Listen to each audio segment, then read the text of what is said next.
The basketball portal's been fun, but how about the football portal too? Eli Drinkwitz preparing us for some significant movement. Let's talk about what it means right now on Locked On Mizzou.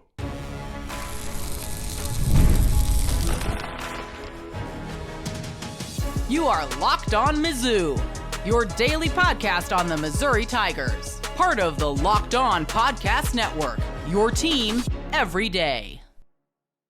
Hey, all you true sons and daughters, I'm John Miller, your Mizzou mafioso and the central scrutinizer of Missouri Tigers football and basketball. On today's program, I'm going to talk about Jayden Qauintance making his college decision. As you might have guessed, he did not pick the Missouri Tigers, so we're going to talk about all of the fallout from that, plus fallout from, again, just nobody knowing what the, quote, crap is going on in college football and this sport in general, according to Eli Drinkwitz. Quickly, I do want to remind you today's show is brought to you by Gametime. Download the Gametime app, create an account, and use code LOCKEDONCollege for $20 off your first purchase.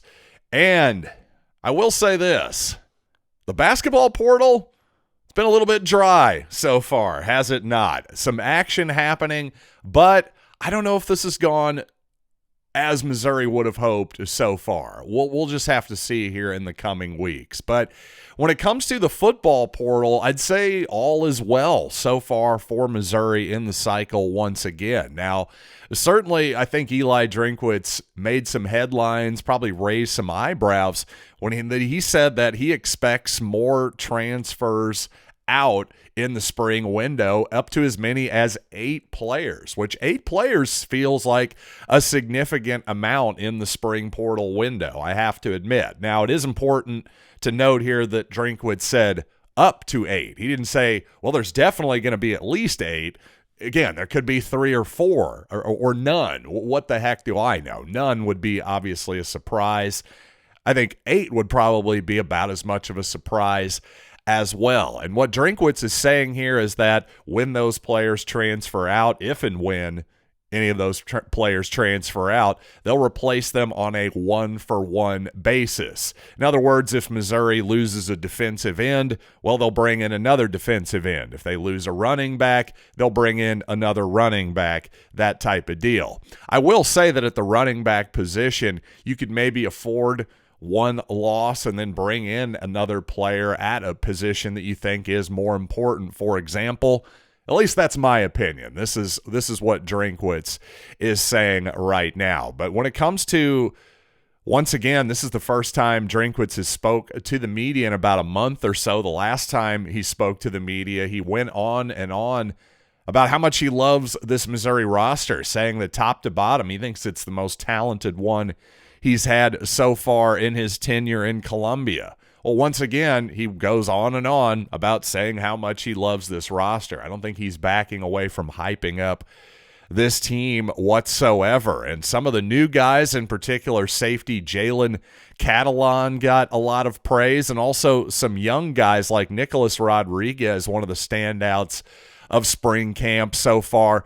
Also Marquise Davis, this freshman running back, Donovan Olubade, the freshman receiver from Florida, both drawing some singling out by Drinkwitz in a positive sense there. So hopefully both Marquise Davis and Olubade can maybe see some action as true freshmen. I could definitely see that happening.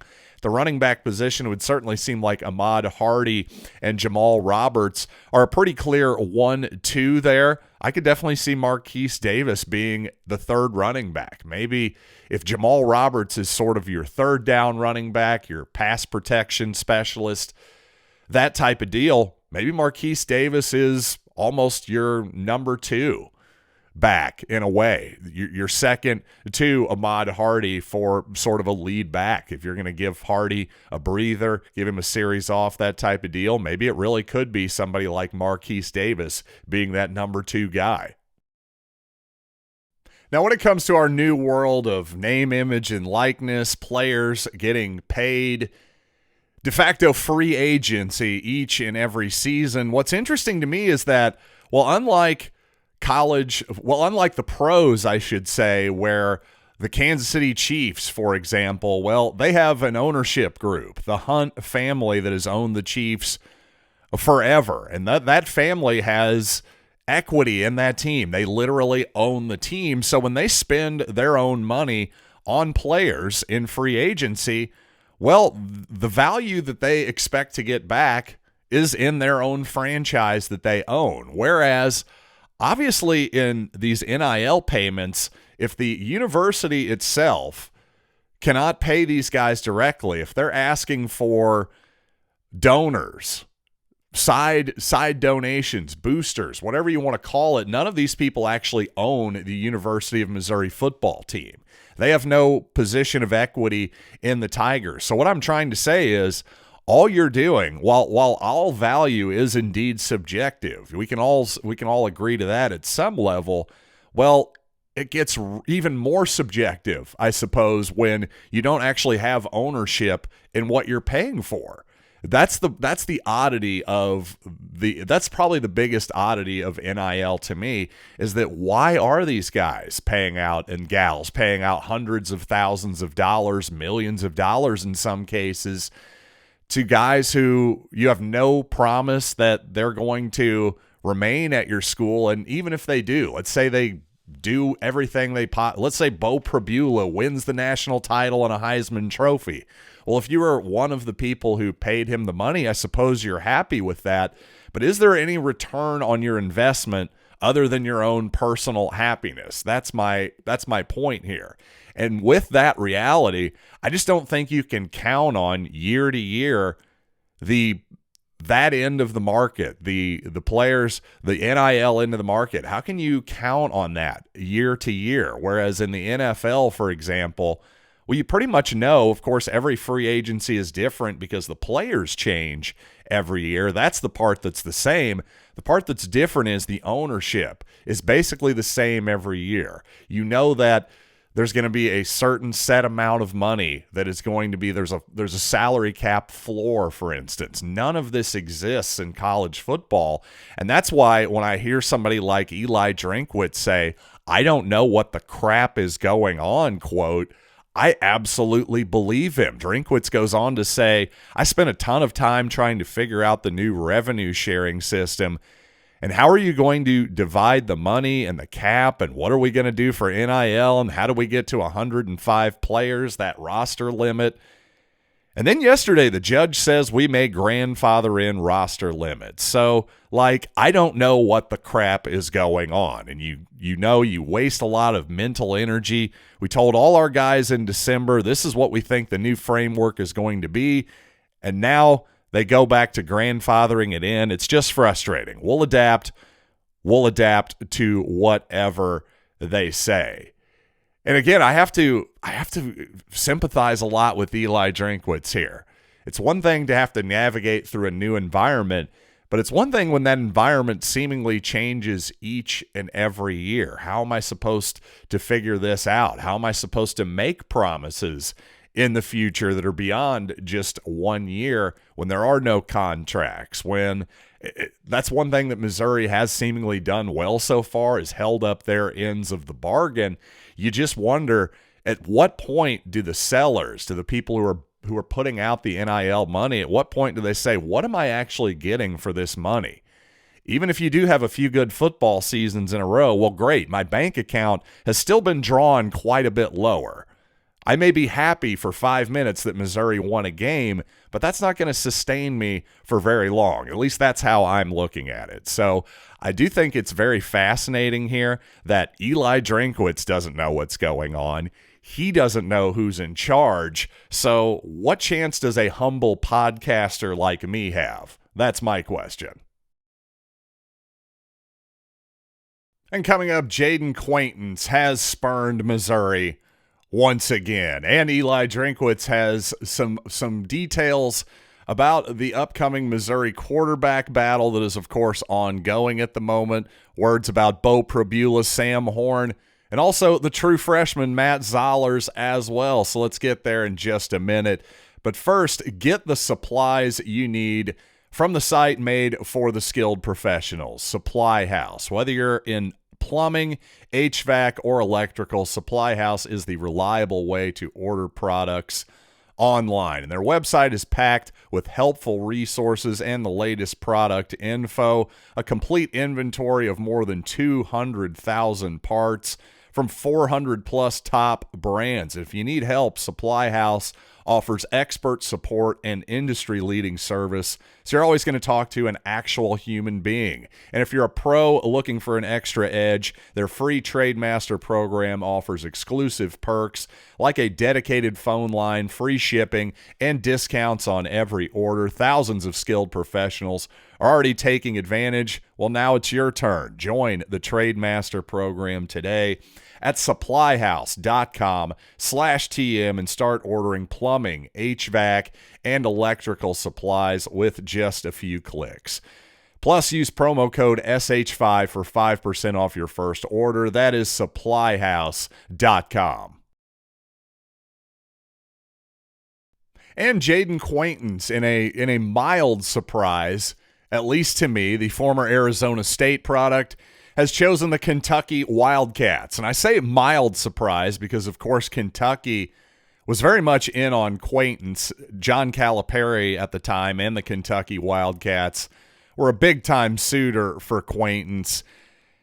But, of course, John Calipari got fired. So that's the only part that's a little bit surprising, is that if I would have had to guess at the beginning of this process, I would have said Qauintance probably would have followed John Calipari to Arkansas, especially considering Arkansas, well, when it comes to NIL and basketball, is about as formidable of a program as there is out there. The Tyson Food, the J.B. Hunt Shipping Company, all that is powering Calipari and his program right now. So if anything, I'd have thought, maybe that's where Qauintance would have gone, but obviously joining Mark Pope in Kentucky is not exactly a huge shock. Now, from the Missouri perspective, I'll say, Gabe DeArmond has pointed out, I'm not sure how serious any of this actually was. Like, for example, if Missouri was willing to meet the high price that Jayden Qauintance was asking. But obviously, as a Missouri fan, you get your hopes up a little bit. To me,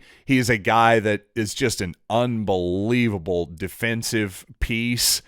But offensively, a long way to go still for Jayden Qauintance. I will say that. And the knee is a real concern. Him tearing his ACL at the end of the season. The reports are he'll be cleared for contact by September. Doesn't mean for full practices, though. And while if I were a betting man, I'd say Qauintance definitely will play basketball this year, this upcoming basketball season, 25-26. Don't get me wrong, I think he'll play. You just wonder if he's a little bit lesser of a version of himself than he'll be in the future, understandably, by the way. Obviously, as I've said before, medical training, ACL recoveries have come such a long way here in the past couple decades or so. Qauintance, a young man, will certainly benefit from that. He'll have every opportunity to just get back at 100%, I'm sure. Just generally speaking, that will come after sort of that 1 year of a little bit of an adjustment there. There is usually, more often than not, a 1 year recovery period where not only you have to physically recover, but I think you have to mentally recover as well. Learn to trust your knee and your health once again. And that is a real concern, especially when Jayden Qauintance is almost certainly a 1 year rental at this point. Still, a healthy version of him obviously would have been a game changer defensively for Missouri. My biggest worry would be, what would you get out of him offensively? Because if he's shying away from contact, from going to the free throw line with his size and athleticism, that's the wrong way he should be going. I want to see him be overly aggressive at this point in his career arc, if anything. And for those of you who are maybe a little bit concerned about Missouri's start in the basketball transfer portal, I understand your consternation. I really do. I do think this is a good time for a little bit more context and just, about how, frankly, basketball at this point is now a year-to-year sport in terms of predictability. I think we've reached peak unpredictability of college basketball. And once again, I'm predicting an unpredictable 2025 SEC football season upcoming as well. But again, let's just focus on basketball here for a second. By the way, that last possession of the national championship game, great defense by Florida, but man, why was Houston playing that last possession like it had to have a three-pointer down by 2 points? That just didn't make a lot of sense to me. But to this idea that college basketball is truly a year-to-year proposition now, well, Missouri obviously was picked to finish, I think, anywhere between like 11th and 13th or 14th in the SEC. Obviously, despite a little bit of a swoon at the end of the season, Missouri did a heck of a lot better than that. Well, your national champions, the Florida Gators, were actually picked 6th, not in the country, but in the SEC by the media. And I point that out not to dunk on the media for how stupid they are. No, I'm saying this to point out that who can really predict college basketball year to year now, especially in the preseason when there is so much player movement. Walter Clayton, of course, Florida's best player throughout the tournament. Well, he didn't start his career at Florida. He started with Iona. I mean, I would forgive anyone for not being able to project that Walter Clayton would become what he became for the Florida Gators this season. So again, context is really important here. And despite what I think is seemingly a lot of negative thoughts right now about this Missouri transfer portal class, at least at the moment, once again for the millionth time, important to point out that we're not finished yet, but you look at these way too early top 25 rankings, and you'll find Missouri either right inside of it or just outside. The Athletic has Missouri 22nd in its early top 25. 24/7 has the Tigers 19th. John Rothstein, who's a big-time writer for college basketball, has the Tigers 27th, just outside of the top 25. Again, this is projecting for next season. Well, what does that mean, you might be asking yourself? Well, not much. In fact, it might not mean anything at all if we're sitting here next season and Missouri has had a bad basketball season. But what it does mean is that national perception, at least right now, actually seems to be more favorable to the Tigers than their own fan base. That isn't always the case, and in fact, usually most Missouri fans are bemoaning and saying, hey, where's our national recognition here, putting up the shush, that type of deal. So, in fact, actually, I think Dennis Gates and this program nationally are getting the benefit of the doubt more than they are from their own fans. And here in a little bit, let's parse the quarterback talk from Eli Drinkwitz, the coach speak, really. Let's try to break it down because even though it is very coach speaky, I do think Eli Drinkwitz gave us a hint that indeed Beau Pribula has got to be considered the leader in the clubhouse at the quarterback position. Let's talk about it after these quick words.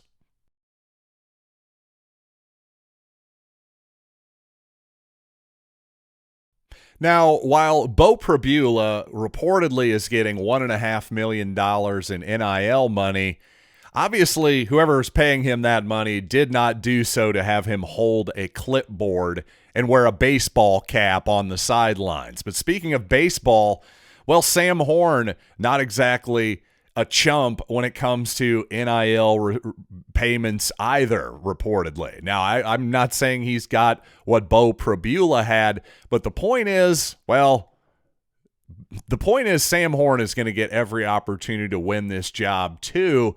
At the same time, in baseball, the old cliche is the tie goes to the runner. Well, I think it's fair to assume that if there is indeed a tie, spiritually speaking here, well, the tie would go to the guy holding $1.5 million. But beyond that, not a surprise that Eli Drinkwitz is talking up both of these quarterbacks here. But I did think it was interesting that he said, quote, Beau was every bit what we expected. And in fact, I think he was a better passer than what we had anticipated.